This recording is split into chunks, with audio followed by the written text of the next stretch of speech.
Europe. Europe 1. Les dernières actualités dans le Village Média, c'est l'heure, comme chaque matin, du journal du village. Les chiffres de Médiamétrie sont donc tombés il y a une demi-heure. Une bonne journée pour France 2. On commence avec les résultats de l'avant-soirée à 19h20. Nagui est toujours la locomotive de France 2. 3 100 000 téléspectateurs pour n'oubliez pas les paroles. C'est 500 000 de plus que les téléspectateurs qui ont regardé Demain nous appartient, le feuilleton de TF1. À noter aussi Yann Barthès en bonne forme sur TMC. La deuxième partie de Quotidien réunit 1 200 000 téléspectateurs pour 5,5% de part de marché. On passe au prime time. France 2 dit merci à Samuel Le Bihan. Le téléfilm Alex Hugo, Les Amants du Levant a réuni 5 236 000 téléspectateurs pour 22% de part d'audience. C'est un bol d'air pour la 2 qui en avait bien besoin après plusieurs soirées difficiles.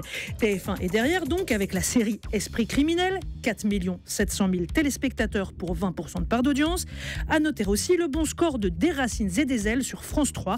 2 250 000 téléspectateurs ont regardé ce beau numéro sur l'Isère. Village Média. L'Isère, c'est la rivière et la Savoie, c'était le département. Je le sais parce que j'ai regardé. La grosse actualité du moment, Raphaël, c'est évidemment l'ouragan Irma. Oui, 325 km de rayon, 50 km de large pour l'œil du cyclone.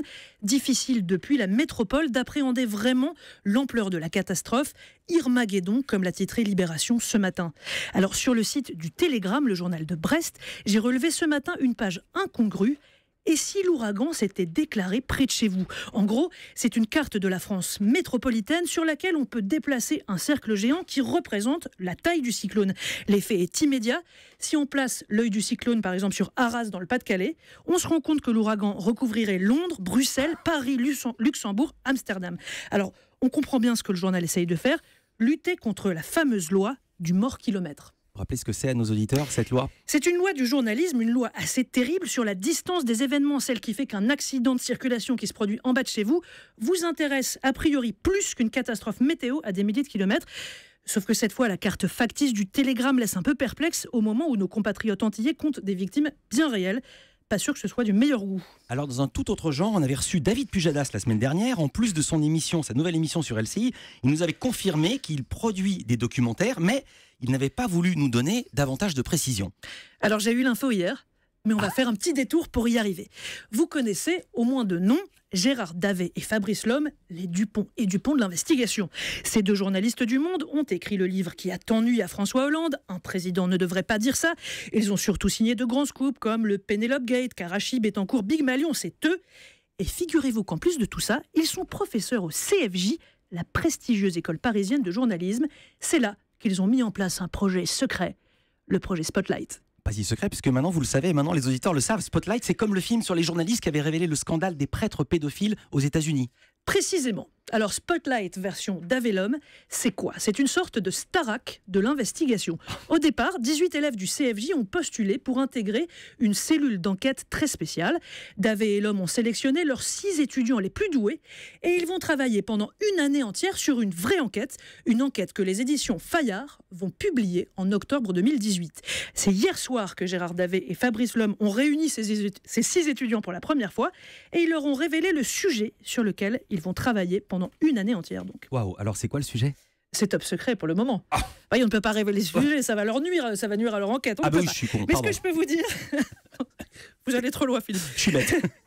Mais ce que je peux vous dire, c'est qu'avec sa nouvelle société de production Particules, David Pujadas a décidé de consacrer un documentaire à cette aventure extraordinaire et on pense qu'il va chercher à le vendre au service public. À suivre. Alors, pour finir, ce soir, il y a un anniversaire dans la salle des fêtes du Village Média. Oui, aujourd'hui, ce n'est pas seulement l'anniversaire de Patrick Cohen. Aujourd'hui, Henri Sagnier fête ses 70 ans et son départ à la retraite. Dernier tout le sport pour lui sur France 3 ce soir. Il a commencé sa carrière, je vous le rappelle, comme journaliste tout court, présentateur du journal de 20h il y a 30 ans, le 7 septembre 1987.